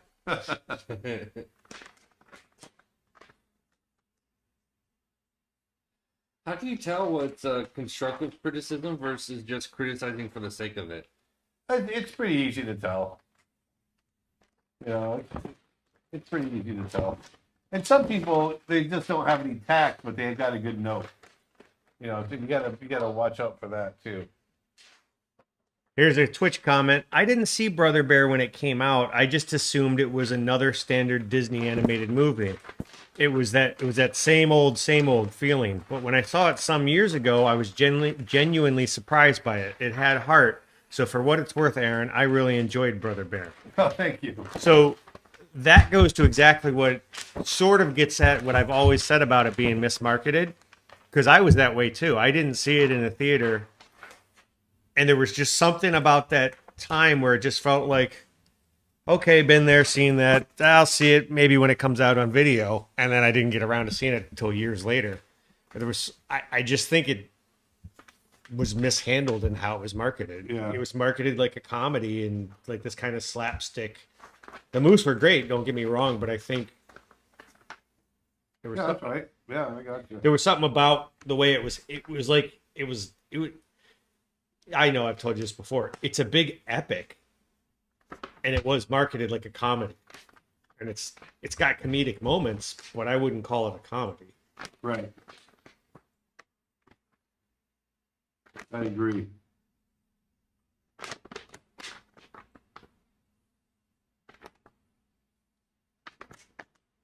So I'm just scribbling through right now, trying to get these few in-betweens in here.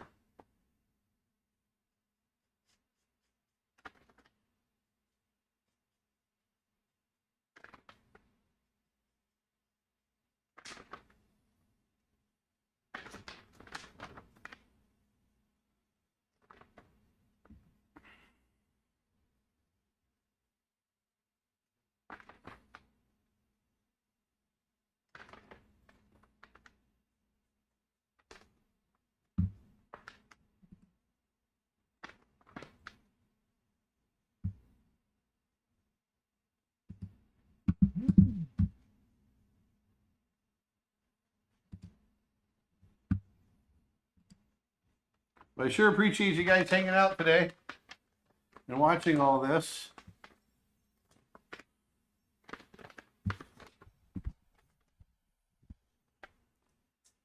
Tail's getting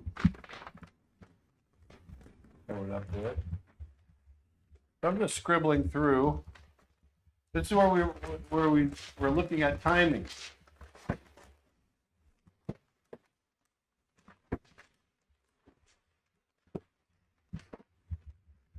There we go. I think I pretty much got all the drawings we need.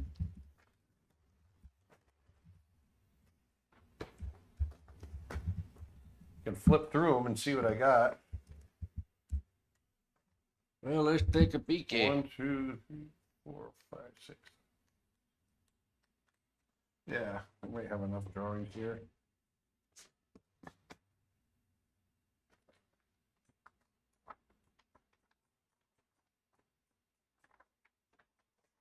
Yeah. I think the arms need to drag a little bit more on the anticipation. Erica says, I have one of those Coda plushies. Oh, yeah? Well, then I guess we won't be sending her one. That's not.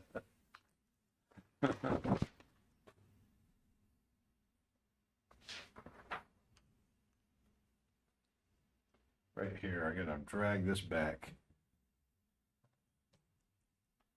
That's where I want it to drag even more.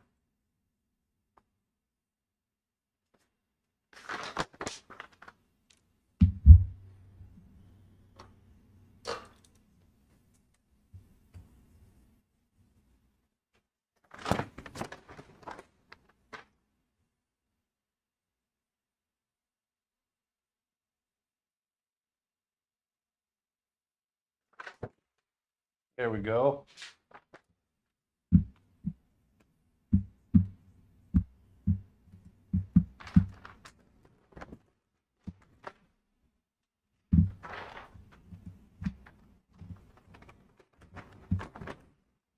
Perfect. Let's see what this does. Who knows? Might look terrible. One way to find out. One way to find out. I'm going to shoot it all on ones, and then we'll go and retime it at the desk. Sounds great. All right.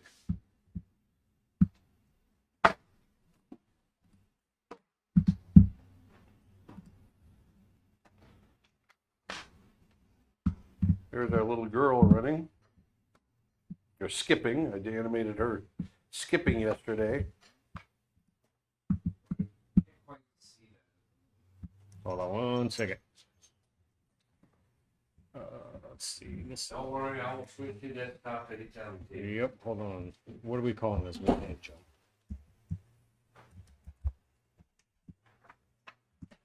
Oh, Aaron, this is unrelated to this stream, but remind me to tell you. Someone emailed us and told us how to change TV Paint so it doesn't start at frame 0 or whatever. Oh, that's cool. Yep. I can do this. Oh, you got it. Yep. It's all ready to go. Set Good. it up, start a new scene. Excellent. I have not shared the screen yet, so you can go ahead and share it. All right, I'm going to go ahead and start shooting if you want to. Now they can't see him. You don't have it set up so he's in the lower. No. We gotta set that up in the future again. So I'm just shooting right now. But I do have it set up so the camera will pop up. But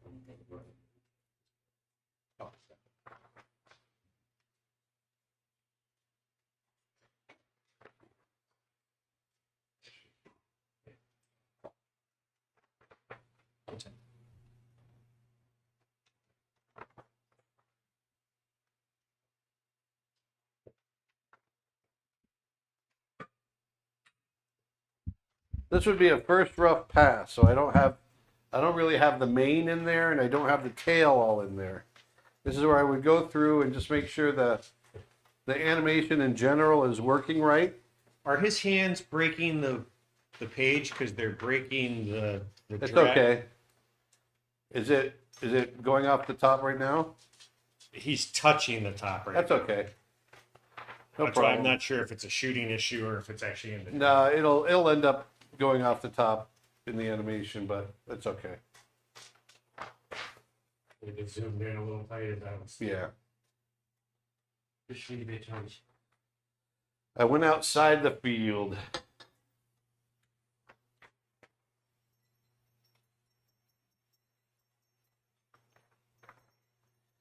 So we're looking at overlap and follow through, timing, anticipation, squash and stretch. Those are our 4 elements. You can see how rough these are. Don't be afraid to get rough with your drawings when you're first scribbling them out. So there it is. So I'm going to set this. This is all just set on ones right now.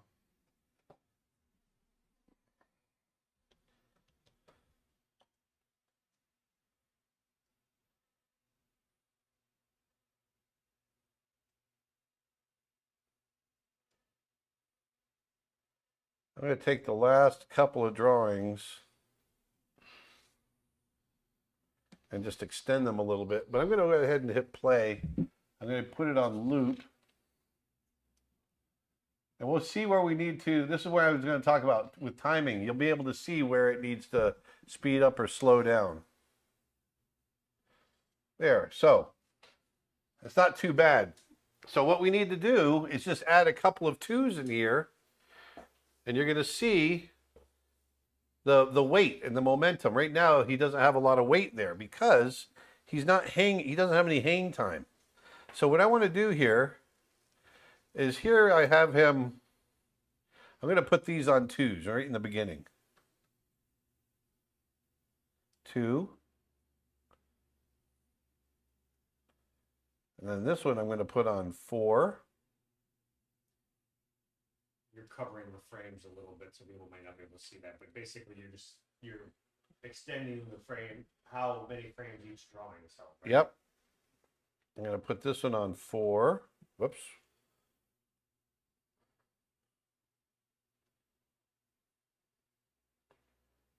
Four. Actually, I'm going to put this one on 2. There we go.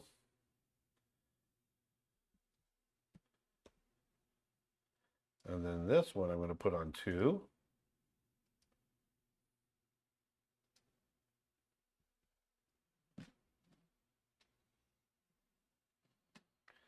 Here we're going to put this one on 2. So I want to add a little bit of time before we explode out of the pose. We'll put this one on 2.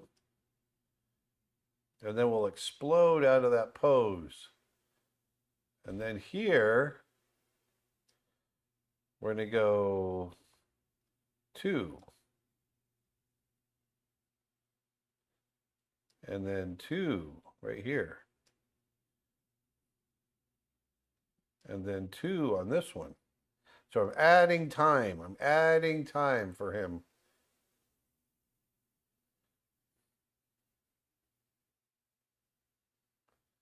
I'll put 2 on this one as well. It might be a little too much, but let's see. Let's go ahead and hit the space bar.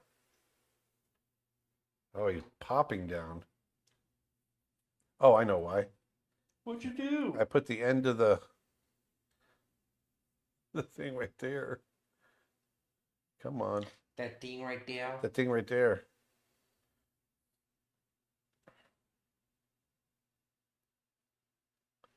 Gotta scroll down, scroll down. There we go. Now let's hit play. There, see? By giving it a little extra time at the top, you're giving it weight. And by giving it some extra time down at the bottom, before he explodes out, you give it weight there as well. So you can see, and even though I don't have the mane all the way in there and the tail all the way in there, you can at least feel where it's supposed to go. You can see the arms throwing the weight up. The arms are leading in the beginning, and then they follow at the end. You see the follow through down at the bottom. Actually, I want to hold that a little longer there as well. This is where you can have a lot of fun with it in timing. When he comes back and lands right in here, right there, I want to have that hang for 2. I'm going to have that one hang for 2. So now you'll feel the weight a little bit more when he lands. Watch. Just a little bit.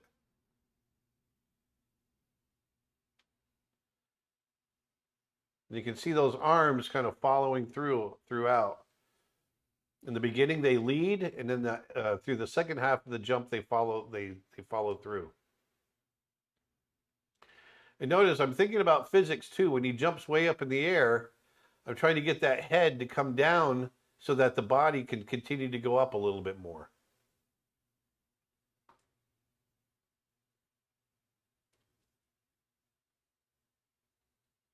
And there's your jump. Very simple. I think we've got about 20, how many drawings do I have in there? 20 some odd drawings. And we could, I've got a lot of 2s in here. We could add a lot more drawings to add in the smoothness, the smooth factor. So what I would do with this next is I would go through and tie everything down and get all the mane drawn in there, get all the tails drawn in, get all the facial expressions drawn in, But this is how we would do it at Disney. We'd go through very quickly and animate rough like this to try to get the main action, the weight, all of that, and then we'd go through and redraw, make it pretty. But these are the four principles that I wanted to show you when trying to get weight in your animation. It's the anticipation. And in the beginning, you actually have two anticipations. He actually stands up a little bit taller and then comes down. So there's your anticipation there. Then we've got squash and stretch. That's our second fundamental for getting weight. So he's coming down and squashing down at the bottom, and then he squashes at the top a little bit as well. But he's really stretching when he goes up, and that's one of the things I wanted you guys to see. Is look at this here. When I scroll through here, you can get away with really stretched drawings, and it's something you feel and you don't really see. So look how, this is his normal, there's his normal pose right there. That's what he looks like as a normal lion. Look at what we got away with here. Look how stretched that is. But you really don't feel that. You just feel that it feels more dynamic when he jumps, because we're moving through it so quickly. So that's why you really want to push your squash and stretch. Don't ever be afraid to push it. Even for realistic animation, you can get away with really pushed squash and stretch. Look at extreme slow motion of a boxer and a boxer's head taking a hit. It's amazing how much a real face squashes underneath a punch like that. So you can get away with a lot. So we've got the squash and the stretch. Then we've got timing, obviously. I went through and added a lot of weight to this just by playing with the timing, getting him to hang a little bit longer in the top of the jump, getting a little bit more time in the bottom of the landing and the takeoff so that you feel the weight a little bit more there. And then the fourth bit being the follow through. When he lands, he has to take the weight again coming down so that the body has to squash, and then he can stand back up into his starting pose. That's your follow through. So those are our four elements of getting weight into your animation. Nice. There we go. We could probably get him to hang, you can experiment with it. We got him to hang a little bit more. Let's come back up here. I wonder, I'd like to push things like this one here. Right, instead of 2, what if we put it on 4? It's just a little bit of a change. That feels even better. Feel that? And what I would do in that animation is I would slow into that pose. I would add a drawing in that pose at the top, right there. That feels like it's got even more weight to it now. So it's amazing if you play with that and you get weight through contrast. It's really fast where he's shooting up and then it slows down. You get that hang time. That's where you get your weight.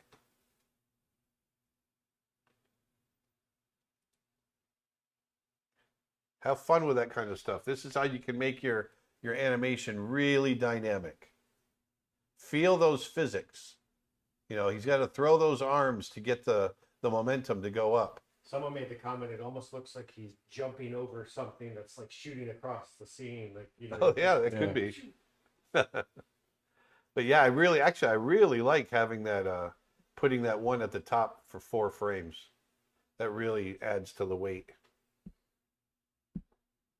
And then you could just experiment with maybe it's 3 frames, maybe it's 5. Exactly. Frames, right? Exactly. And what's nice about this is once you got that all timed out and you've got the number of frames, then you can go in and add more drawings to fill the frames that you've added. And that's where, you really get some smoothness and some life to it. And then you would go back through and then you would do your facial expressions. Exactly. You add the details. I break everything down into different pieces. So, the broad animation, getting the general physics to work, that's the first thing I would do. And then I would add the details on top of this. Now, we're very spoiled being able to do this, especially with software like this. I had software like this back at Disney, and this is how I would work out my timing.